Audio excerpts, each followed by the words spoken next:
President Yitzhak Herzog, Shalom. Shalom uvracha. We're airing this interview on Memorial Day. And during these days, there's a feeling of unity. And we felt this unity also right after October 7th. But there's a fear that we're losing this unity. And I know this concerns you as well. First, we should note that, we are marking 77 years of independence. This is a huge cause for pride. And we are doing this amid the torments and agony that we've seen and witnessed throughout the year. My wife and I have met over 1,100 bereaved families. This is an enormous number. And by the way, I can tell your viewers and listeners, these are all diamonds, incredible people, beautiful people. People who actually went to fight and save their nations, or Israelis who are innocent civilians who were butchered by the enemy, by that also protecting our nation. And we are here at the forefront of protecting the free world. And that's what the world needs to know. We are here protecting and defending the free world. If we weren't here, Europe would be next, and then the United States of America, because we are fighting the empire of evil. And this is what we need to remember, because our enemies don't really give a damn what's our opinion, which side of the political spectrum we are. They want to get us all out of here. However, unfortunately, the rift that we've seen before October 7th is emerging above ground. And I'm extremely disturbed and worried by deeds and words by certain political leaders and public figures who keep on delving and inflaming more and more hate and divisiveness within our society. And that is an opportunity to call everybody to be respectful of the moment, to be responsible, to think before you write or say something, and understand that Ahavat Israel, love of Israel, should be above all. Were you surprised and disappointed to see how quick after October 7th the world came out against us? There were so many voices, even before the IDF entered the Gaza Strip. It's true. And that teaches us the lesson when we say in the Haggadah, Bechol Dor Vador, in each generation, we should understand.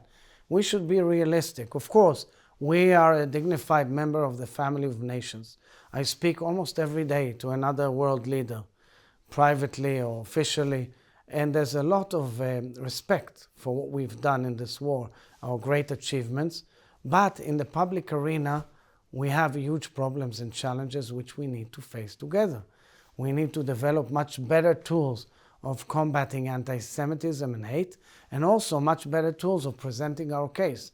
This is a major responsibility of ours, of our government and our nation, and we have to tackle that because within the masses, in the opinion making, the superficiality of some of what people see or hear doesn't resonate into understanding and explaining our case. You returned recently from participating in the March of the Living in Auschwitz. We're talking about Memorial Day, the day after Independence Day. Tell us how you see this shift between these days, very powerful, but a mixture of emotions, and also what the message should be to Jewish diaspora.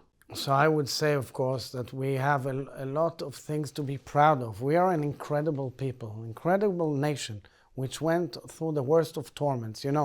In March of the Living in Auschwitz, I was marching with Eli Sharabi, a member of Kibbutz Be'eri, who was kidnapped brutally and held in Hamas in the dungeons alone in the tunnels for a year and a half, not knowing what happened to his close family, to his wife, Lian, and his two daughters, who were butchered by Hamas terrorists on that evil day. And his brother, who was also butchered there, Yossi, whose body is in Hamas hands. And I'm sitting there with him, just before starting the march, and I'm seeing out the window the chimneys.